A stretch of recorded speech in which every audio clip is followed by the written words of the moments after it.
आज मैं फिर आपके साथ कुछ मॉडर्न हिस्ट्री के प्रीवियस ईयर क्वेश्चन डिस्कस करेंगे। देखते हैं क्या क्वेश्चन है। देखिए, जैसा कि पहला क्वेश्चन कह रहा है आपका कि निम्नलिखित में से किसने आर्य समाज की स्थापना की। और ये जो क्वेश्चन है बीपीएससी के द्वारा 66 बीपीएससी एग्जाम में पूछा गया क्वेश्चन है। इसमें ऑप्शन देखेंगे, पहला ऑप्शन रनाडे है, दूसरा दयानंद है, तीसरा दयानंद सरस्वती है और जो डी ऑप्शन है स्वामी विवेकानंद है। इसका कौन सा विकल्प सही हो जाएगा? विकल्प सी जो है दयानंद सरस्वती, ये क्या हो जाएगा? सही हो जाएगा। अब दयानंद सरस्वती कौन है, इसको हम लोग थोड़ा समझने का प्रयास क्या करते हैं। देखिए, होता क्या है कि 1875 में क्या होता है, बॉम्बे में एक संस्था को स्थापित किया जाता है जिसका नाम रखा जाता है आर्य समाज। क्या नाम रखा जाता है? आर्य समाज। और बाद में क्या होता है, इसका मुख्यालय लाहौर स्थापित हो जाता है। ठीक है, इस तरह से आप देखेंगे कि जो दयानंद सरस्वती हैं एक दार्शनिक हैं, सामाजिक नेता हैं और आर्य समाज के संस्थापक हैं। और आर्य समाज जो है एक तरह से अगर देखेंगे, अगर आप, ये वैदिक धर्म सुधार आंदोलन है, मतलब वैदिक धर्मों में सुधार के लिए एक प्रकार का ये आंदोलन था। और दयानंद सरस्वती के द्वारा भारत भारतीयों के लिए नारा दिया गया, स्वराज का आह्वान किया गया। और इस तरह से देखेंगे कि स्वराज का आह्वान करने वाले दयानंद सरस्वती पहले व्यक्ति हैं। और इस तरह से आर्य समाज का जो उद्देश्य है, ये उद्देश्य है जो वेद है, जो प्राचीनतम हिंदू धर्म ग्रंथ है, उसको आर्य सत्य के रूप में पुनः से स्थापित करना है। और इस तरह से आप देखेंगे कि स्वामी दयानंद सरस्वती के सपने को साकार करने के लिए बाद में क्या होता है, 1886 में डीएवी दयानंद एंग्लो वैदिक स्कूल स्थापित किया जाता है। और इस तरह से पहला डीएवी स्कूल जो है लाहौर में स्थापित किया जाता है। और इस डीएवी स्कूल के प्राचार्य महात्मा हंसराज को बनाया जाता है। दयानंद सरस्वती को भारत के मार्टिन लूथर के रूप में जाना जाता है। और इस तरह से उनके द्वारा एक पुस्तक लिखा गया जिसका नाम था सत्यार्थ प्रकाश। क्या नाम है? सत्यार्थ प्रकाश। और स्वराज भारत भारतीयों के लिए जैसे शब्द का प्रयोग करने वाले ये पहले व्यक्ति हैं। और उनका एक प्रसिद्ध नारा है बैक टू द वेदाज, वेदों की ओर लौटो। दयानंद सरस्वती की कुछ रचना है, जैसे कि पखांड खंडन हो गया, वेद भाष्य भूमिका हो गया, ऋग्वेद भाषा हो गया, अद्वैत मंत्र का खंडन हो गया, पंच महायज्ञ विधि हो गया, वल्लभाचार्य मत हो गया, खंडन दयानंद हो गया। इस तरह से आपने अभी देखा आर्य समाज के बारे में, दयानंद सरस्वती के बारे में। ठीक इसी तरह से हम लोग नेक्स्ट क्वेश्चन देखते हैं। और ये question BPSC Bihar judicial service exam में पूछा है। क्वेश्चन कह रहा है कि वेदों की ओर लौटो का नारा किसने दिया? अभी हमने आपको बताया कि ये नारा स्वामी दयानंद सरस्वती द्वारा दिया गया है। इसका मतलब है इसका ऑप्शन करेक्ट हो जाएगा, बी ऑप्शन करेक्ट हो जाएगा। ठीक उसी तरह से जो नेक्स्ट क्वेश्चन है, और ये क्वेश्चन भी बीपीएससी जुडिशियल सर्विस एग्जाम में पूछा है कि आर्य समाज का स्थापना कब हुआ। तो हमने अभी आपको बताया था कि आर्य समाज की स्थापना 1875 में बॉम्बे में किया गया। बाद में इसकी शाखा को लाहौर स्थापित किया जाता है। इसी तरह से नेक्स्ट क्वेश्चन जो है, जो कि बीपीएससी जुडिशियल सर्विस में पूछा है, सत्यार्थ प्रकाश किससे संबंधित है? इसके बारे में भी अभी हमने देखा था। सत्यार्थ प्रकाश जो है वह आर्य समाज से संबंधित है। ऑप्शन ए क्या हो जाएगा? करेक्ट हो जाएगा। इसी तरह से जो देखेंगे नेक्स्ट क्वेश्चन है कि भारत भारतीयों के लिए नारा संबंधित है, तो ये नारा किसने दिया था?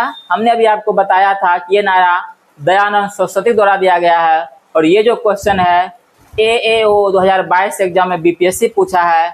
इसका करेक्ट आंसर क्या हो जाएगा? इसका करेक्ट आंसर हो जाएगा बी, स्वामी दयानंद सरस्वती हो जाएगा। ठीक इसी तरह से अगर हम नेक्स्ट क्वेश्चन को देखें तो नेक्स्ट क्वेश्चन कह रहा है सत्य शोधक समाज की स्थापना किसने की? और ये क्वेश्चन 65th बीपीएससी एग्जाम में पूछा गया है। देखिए क्या सा विकल्प दिया है, दयानंद सरस्वती है, ज्योतिबा फूले है, गांधी जी हैं, डॉक्टर अंबेडकर हैं। इसका आंसर हो जाएगा ज्योतिबा फूले। महात्मा ज्योतिबा फूले के द्वारा सत्य शोधक समाज की स्थापना किया जाता है। और इस तरह से देखेंगे 1873 में ज्योतिबा फूले सत्य शोधक समाज की स्थापना करते हैं। इस समाज का क्या उद्देश्य था, इस समाज की स्थापना क्यों किया गया? तो आप देखेंगे सत्य शोधक समाज जाति व्यवस्था की आलोचना करता है, मूर्ति पूजा का विरोध करता है, पुरोहित वर्ग की आवश्यकता का निंदा करता है। और ज्योतिबा फूले द्वारा कुछ रचना लिखा गया जैसे गुलामगिरी, मानव महामंडल, तृतीय रत्न, सार्वजनिक सत्य धर्म पुस्तक। और इस तरह से देखेंगे ज्योतिबा फुले को महात्मा की उपाधि 1888 में महाराष्ट्र के समाज सुधारक विठ्ठलराव कृष्ण जी बांडेकर के द्वारा दिया गया था। इसी तरह से हम लोग नेक्स्ट क्वेश्चन की तरफ बढ़ रहे हैं और जो नेक्स्ट क्वेश्चन है वह है 1873 में सत्य शोधक समाज की स्थापना किसने की। और ये क्वेश्चन भी जुडिशियल एग्जाम बीपीएससी पूछा है। जैसा कि आपको हमने बताया इस समाज की स्थापना ज्योतिबा फुले द्वारा किया गया। इसका मतलब है ऑप्शन सी क्या हो जाएगा, करेक्ट हो जाएगा, ज्योतिबा फुले। इसी तरह देखेंगे जो नेक्स्ट क्वेश्चन है, ये क्वेश्चन जो है 67th बीपीएससी एग्जाम में पूछा गया है कि 1905 में सर्वेंट्स ऑफ इंडिया सोसाइटी की स्थापना किसने किया। ऑप्शन है सुरेंद्रनाथ बनर्जी है, बिपिन चंद्रपाल है, महादेव गोविंद रनाडे है, गोपाल कृष्ण रनाडे है। और इस तरह से देखेंगे गोपाल कृष्ण गोखले है। इसमें से सारे ऑप्शन देखेंगे, ऑप्शन डी करेक्ट हो जाएगा। गोपाल कृष्ण गोखले के द्वारा क्या होता है 1905 में सर्वेंट्स ऑफ इंडिया सोसाइटी की स्थापना किया जाता है। अब हम लोग थोड़ा सा समझते हैं कि सोसाइटी है क्या। होता क्या है कि गोपाल कृष्ण गोखले के द्वारा 1905 में पुणे में सर्वेंट्स ऑफ इंडिया सोसाइटी की स्थापना किया जाता है, जिसका उद्देश्य था भारत में शिक्षा को बढ़ावा देना, युवाओं को जागरूक करना। जस्टिस महादेव गोविंद रनाडे, ठीक है, जो गोपाल कृष्ण गोखले हैं ये जस्टिस महादेव गोविंद रनाडे के मानस पुत्र हैं। न्यायमूर्ति रनाडे से बहुत ज़्यादा प्रभावित हैं, उनके सामाजिक कार्यों से, उनके राजनीतिक कार्यों से। और इस तरह से देखेंगे इस सोसाइटी के द्वारा कई स्कूल स्थापित किया जाता है, कई पुस्तकालय स्थापित किया जाता है, उद्योग श्रमिक की रात्रि कक्षाएं स्थापित किया जाता है। और इस सोसाइटी के द्वारा सेना पर भारी खर्च की आलोचना किया गया है, कपास पर उच्च कर का विरोध किया गया है, स्वशासन की योजना, ब्रिटिश शासन की आज़ादी के लिए काम किया गया है। और इस तरह से देखेंगे गोपाल कृष्ण गोखले जो कि महात्मा गांधी के राजनीतिक गुरु भी हैं, और ये चाहते थे गोपाल कृष्ण गोखले कि गांधी जी भी सर्वेंट्स ऑफ इंडिया सोसाइटी का मेंबर बने, लेकिन ऐसा नहीं हो पाता है। और इस तरह से गोपाल कृष्ण गोखले जो है कर्जन के शासनकाल की तुलना जो है औरंगजेब के शासनकाल से करते हैं। और इस तरह से आप देखेंगे 1905 के जो बनारस में जो राष्ट्रीय कांग्रेस का जो अधिवेशन होता है, इसकी अध्यक्षता भी गोपाल कृष्ण गोखले करते हैं। और 1911 के नागपुर में अंग्रेजी समाचार पत्र हितवाद का प्रकाशन किया जाता है गोपाल कृष्ण गोखले के द्वारा। इसी तरह से जो नेक्स्ट क्वेश्चन है ये भी बीपीएससी जुडिशियल एग्जाम में पूछा है कि निम्नलिखित में गांधी जी का राजनीतिक गुरु कौन थे। इसका ऑप्शन हो जाएगा जो मैंने अभी जस्ट बताया है, गोपाल कृष्ण गोखले। ऑप्शन सी क्या हो जाएगा, करेक्ट हो जाएगा। नेक्स्ट क्वेश्चन को हम लोग देखते हैं। नेक्स्ट जो क्वेश्चन है ये है 65th बीपीएससी एग्जाम में पूछा है। और क्वेश्चन कह रहा है, ये दो एग्जाम पूछा है, 65th बीपीएससी एग्जाम में भी और जुडिशियल सर्विस में बीपीएससी पूछा है कि किसने सर्वेंट्स ऑफ इंडिया सोसाइटी की स्थापना किया। अभी जस्ट आपको बताए हैं गोपाल कृष्ण गोखले। ऑप्शन सी क्या हो जाएगा, करेक्ट हो जाएगा। इस तरह से आप देखेंगे जो नेक्स्ट क्वेश्चन है जो कि सीडीपीओ एग्जाम में बीपीएससी पूछा 2018 में कि भारत में सती रोकथाम अधिनियम कब पारित किया गया है। इसका आंसर क्या हो जाएगा, तो सती रोकथाम अधिनियम जो है 1829 में लॉर्ड विलियम बेंटिक द्वारा पारित किया गया था, राजा राम मोहन राय के प्रयास से। ऑप्शन बी क्या हो जाएगा, करेक्ट हो जाएगा। 1829 क्या हो जाएगा, करेक्ट हो जाएगा। और इस तरह से अगर आप देखेंगे कि जो सती उन्मूलन रेगुलेशन जो है 17 है, इसके तहत क्या किया गया, इसको बैन कर दिया गया था। ब्रह्म समाज निम्नलिखित में से किस एक की निंदा नहीं की। ये क्वेश्चन जो है बीपीएससी AAO एग्जाम 2022 में पूछा है कि ब्रह्म समाज किसकी निंदा नहीं किया। अगर आप देखेंगे ब्रह्म समाज के द्वारा जाति व्यवस्था का निंदा किया गया है, बहुविवाह का निंदा किया गया है, पर्दा प्रथा का किया गया है, लेकिन अवतारवाद का निंदा नहीं किया है। ऑप्शन ए क्या हो जाएगा, करेक्ट हो जाएगा। और इस तरह से देखेंगे राजा राम मोहन राय, जिसे हम भारतीय पुनर्जागरण का जनक कहते हैं, जिसे हम आधुनिक भारत का निर्माता कहते हैं, इनके द्वारा अगस्त 1828 में ब्रह्म समाज की स्थापना किया जाता है, जिसे ब्रह्म समाज नाम दिया गया। और राजा राम मोहन राय के द्वारा फारसी भाषा में जो पहली रचना है उसका नाम है इक्केश्वरवादियों को उपहार तोहफत उल मुबाहिद्दीन नामक पुस्तक रचना करते हैं। और इस तरह से ब्रह्म समाज का जो मुख्य उद्देश्य है वह उद्देश्य है शाश्वत ईश्वर की पूजा करना, जिसे हम प्रार्थना, ध्यान और उपनिषद के पाठ के माध्यम से प्राप्त किया जा सकता है। बहुदेववाद और मूर्ति पूजा की निंदा किया गया है राजा राम मोहन राय के द्वारा। ब्रह्म समाज के द्वारा जाति व्यवस्था की घोर आलोचना किया गया है, सती प्रथा की निंदा की गई है, पर्दा प्रथा के उन्मूलन की बात किया गया है। और इस तरह से देखेंगे कि राजा राम मोहन राय का सामाजिक क्षेत्रों में महत्वपूर्ण भूमिका रहा है। इतना ही नहीं, बाल विवाह और बहु विवाह को हतोत्साहित किया गया है। विधवा पुनर्विवाह के लिए लोगों को जागरूक किया गया है। समाज में चेतना लाने का प्रयास किया गया है। और इस तरह से देखेंगे राजा राम मोहन राय की मृत्यु के बाद क्या होता है, केशव चंद्र सेन और उनके फॉलोअर्स के द्वारा 1866 में भारतीय ब्रह्म समाज की स्थापना किया जाता है। और 1878 के बाद केशव चंद्र सेन के कई फॉलोअर्स उनके संगठन से अलग हो जाते हैं और एक नया संगठन बनाया जाता है जिसका नाम रखा जाता है साधारण ब्रह्म समाज।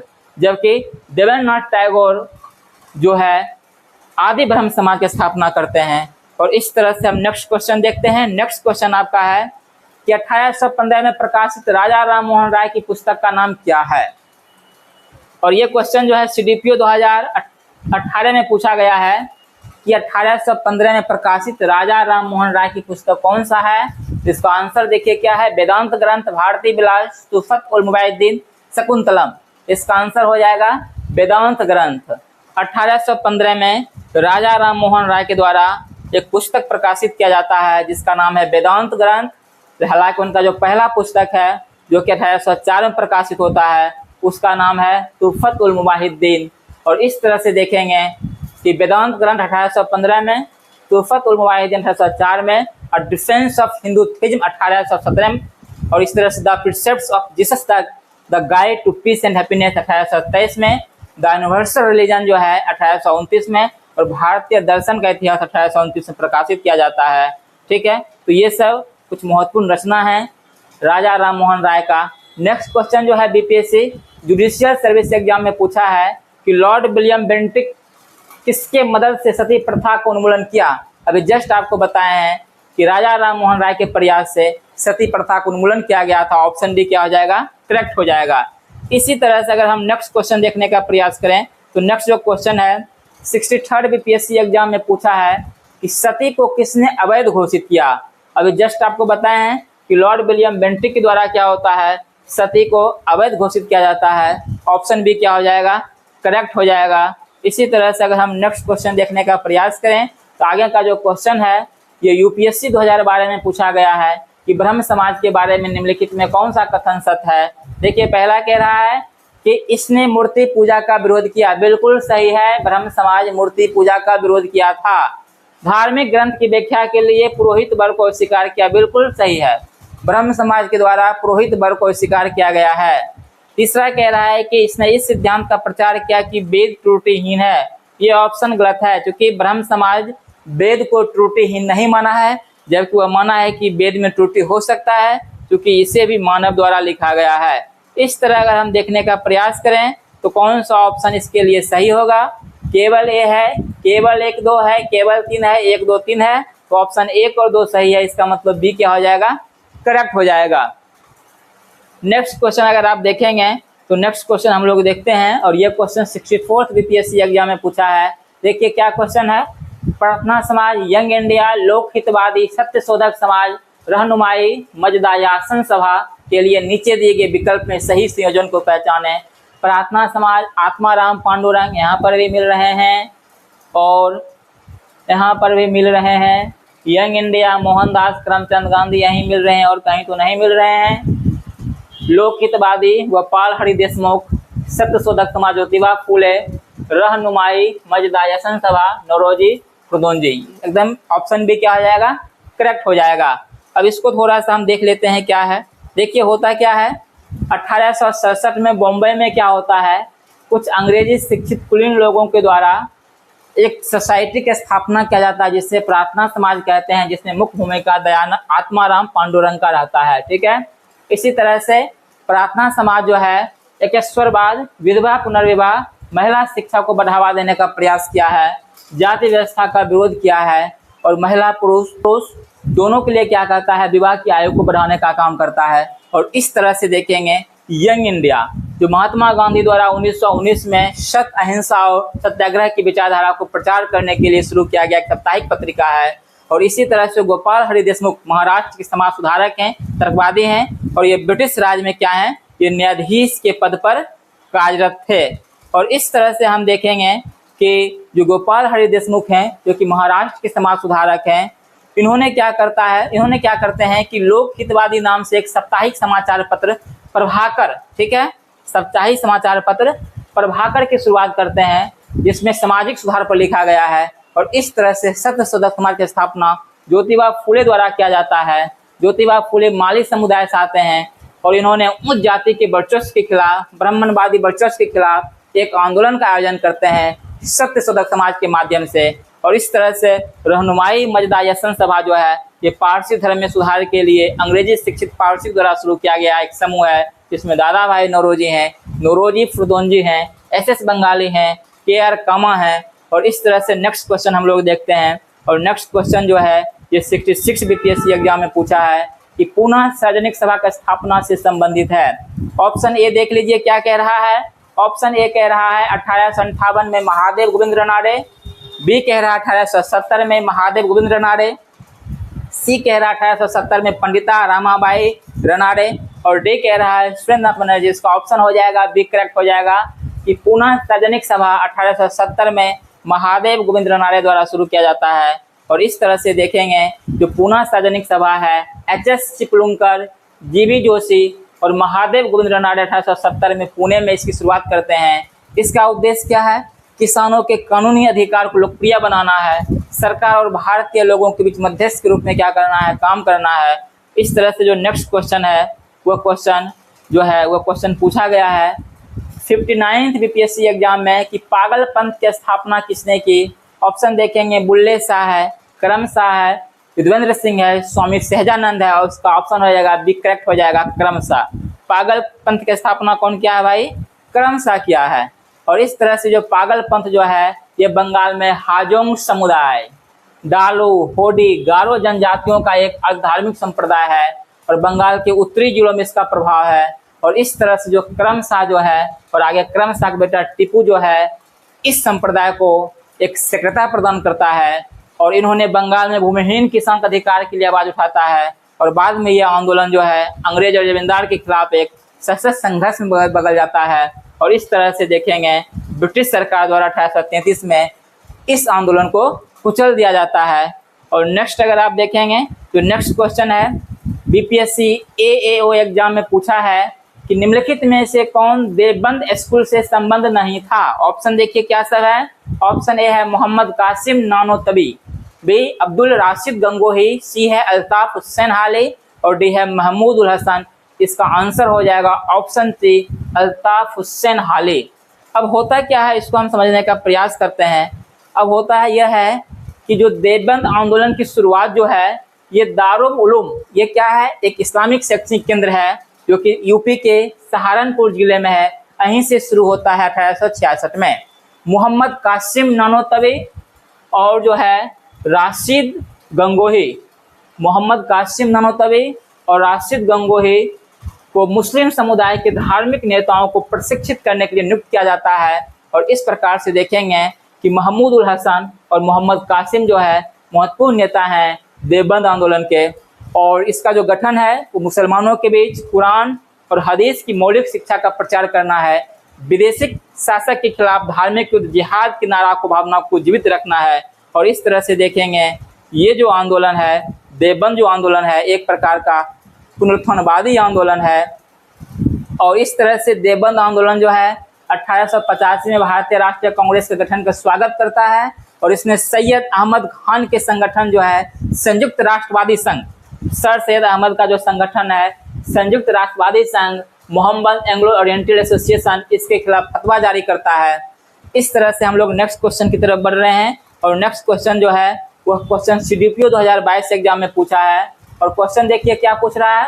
क्वेश्चन पूछ रहा है कि मद्रास में जो है जस्टिस पार्टी ने किस कारण प्रांत में द्वैध शासन के प्रयोग को सफल बनाया है। ऑप्शन ए है शैक्षिक स्थिति, अंग्रेज के प्रति वफादार रवैया, गरीब समर्थक रवैया, ब्राह्मण विरोधी रुख। इसका आंसर हो जाएगा डी करेक्ट हो जाएगा, ब्राह्मण विरोधी रुख। अब होता क्या है इसको हम लोग समझने का प्रयास करते हैं। मद्रास प्रेसिडेंसी में जब द्वैध शासन की स्थापना होता है उस समय जस्टिस पार्टी क्या होता है, सत्ता में है। और जस्टिस पार्टी का गठन जो है वह एनी बेसेंट के होम रूल लुक के प्रत्युत्तर में हुआ है, जिससे जस्टिस पार्टी का कहना था कि होम रूल लुक जो है एक प्रकार का ब्राह्मणवादी उद्यम है और इसके विरोध में क्या होता है, जस्टिस पार्टी स्थापित किया जाता है। और इसका गठन 1916 में मद्रास में 30 गैर ब्राह्मण समुदाय के द्वारा, गैर ब्राह्मण व्यक्तियों द्वारा किया गया है, जिसमें टी.एम. नायर हैं, पी. चट्टी हैं, C.N. मदुलैर हैं। इस प्रकार से देखेंगे ये मद्रास का जस्टिस पार्टी आंदोलन है। नेक्स्ट क्वेश्चन की तरफ अगर हम बढ़ने का प्रयास करें तो आगे का क्वेश्चन है 1893 में ब्राह्मण विधवा से किसने विवाह किया। अब ब्राह्मण विधवा से कौन विवाह किया है देख लेते हैं। B.M. मालावारी है, दयाराम गिडुमल है, ज्योतिबा फुले है, D.K. कर्वे है। ऑप्शन डी क्या हो जाएगा, करेक्ट हो जाएगा, D.K. कर्वे। ठीक है, तो होता क्या है कि अगर आप देखेंगे D.K. कर्वे एक समाज सुधारक हैं, शिक्षक हैं और विधवा पुनर्विवाह का पुरजोर वकालत करते हैं। ठीक है, और गुड्डूबाई नाम की एक विधवा से उन्होंने विवाह किया है। उन्होंने 1893 में विधवा विवाह संघ का स्थापना करता है और 1896 में पूना में विधवा आश्रम का स्थापना करते हैं और 1916 में पूना में भारत का पहला महिला विश्वविद्यालय श्रीमती नाथीबाई दामोदर थेकरसी SNDT महिला विश्वविद्यालय का स्थापना किया जाता है। आगे B.M. मालावारी पारसी समाज सुधारक हैं, इन्होंने बाल विवाह और जबरन विधवापन के खिलाफ आवाज उठाते हैं। और B.M. मालावारी अपने मित्र दीवान दयाराम गिडुमल के साथ मिलकर 1908 में सेवा सदन का स्थापना करते हैं और इस तरह से उन्होंने आयुष सम्मति अधिनियम 1891 के पारित होने में महत्वपूर्ण भूमिका निभाए हैं और जिसमें कहा गया कि 12 वर्ष से कम आयु की बालिकाओं को विवाह पर रोक लगा दी गई थी। और इस तरह से दयाराम गिडुमल एक सुधारक हैं, कवि हैं और महिलाओं के उत्थान के लिए काम करने वाले व्यक्ति थे। और इस तरह से हम देखेंगे जो नेक्स्ट क्वेश्चन है UPSC 2020 में पूछा गया है कि भारतीय इतिहास के संदर्भ में 1884 का रखमाबाई मुकदमा किस पर केंद्रित है। अब देखिए ये रखमाबाई मुकदमा जो है ये किस पर केंद्रित है, महिलाओं का शिक्षा पाने का अधिकार, सम्मति की आयु, दंपत अधिकारों का प्रतिस्थापन। इसमें से अगर आप देखेंगे तो इसका आंसर हो जाएगा सहमति की आयु जो है और दंपत अधिकारों का प्रतिस्थापन। ये दोनों ऑप्शन क्या हो जाएगा, करेक्ट हो जाएगा। ऑप्शन डी क्या हो जाएगा, 2 और 3 करेक्ट हो जाएगा। और इस तरह से अगर आप देखेंगे तो इसमें आप देखेंगे कि सामाजिक, ऑप्शन बी इसका क्या हो जाएगा, करेक्ट हो जाएगा। ठीक है, 2 और 3। इसी तरह से अगर आप देखेंगे जो नेक्स्ट क्वेश्चन है, ये क्वेश्चन कह रहा है कि सामाजिक धार्मिक सुधार आंदोलन के लिए निम्नलिखित में से कौन से कारक उत्तरदायी थे। अब सामाजिक धार्मिक सुधार के लिए कौन से कारक उत्तरदायी हैं देखते हैं क्या है। प्राच्यवाद का प्रभाव, ईसाई मिशनरी। देखिए प्राच्यवाद का प्रभाव बिल्कुल सही है, ईसाई मिशनरी भी सही है, पश्चिमी विचारों का प्रसार सही है, नए सामाजिक वर्गों का उदय भी सही है, ब्रिटिश भू राजस्व नीति ये सही नहीं होगा। इस प्रकार से अगर देखेंगे इसका ऑप्शन बी सही हो जाएगा। 1 2 3 4 क्या हो जाएगा, ऑप्शन सही हो जाएगा। ठीक है, इसी तरह से अगर हम नेक्स्ट क्वेश्चन देखने का प्रयास करें तो नेक्स्ट क्वेश्चन है सामाजिक धार्मिक सुधार आंदोलन के संदर्भ में निम्नलिखित कथन पर विचार कीजिए। पहला कथन है कि भारत में आधुनिक राष्ट्रवाद का उदय पश्चिम विचारों और पारंपरिक भारत के बीच संतुलन के साथ हुआ, बिल्कुल सही है। दूसरा है कि औपनिवेशिक संस्कृति ही राष्ट्रीय आंदोलन की जननी थी, ये भी सही है। भारतीय समाज सुधारक ने पश्चिमी संस्थाओं का बहिष्कार किया और प्राचीन धार्मिक ग्रंथ का पुरजोर वकालत की, ये गलत है। पश्चिमी संस्थाओं का बहिष्कार नहीं किया बल्कि पश्चिमी संस्थाओं के साथ सामंजस्य बनाकर क्या किया, आगे बढ़ने का प्रयास किया। इस तरह से ऑप्शन क्या हो जाएगा, 1 और 2 क्या हो जाएगा, सही हो जाएगा। देखिए इसका विकल्प आपको इसमें दिया गया होगा, सी क्या हो जाएगा, ऑप्शन सही हो जाएगा। ठीक है, तो इस तरह से अभी हमने क्या किया है, इस तरह से हमने कुछ क्वेश्चन को देखने का प्रयास किया है जो कि जो है BPSC एग्जाम में पूछा गया है, कुछ क्वेश्चन UPSC एग्जाम में पूछे गए हैं और कुछ क्वेश्चन हमने ऐसे भी शामिल किया गया है जो कि नेक्स्ट एग्जाम पूछे जाने की संभावना है। फिर हम लोग नेक्स्ट वीडियो में कुछ और महत्वपूर्ण क्वेश्चन को देखेंगे जो कि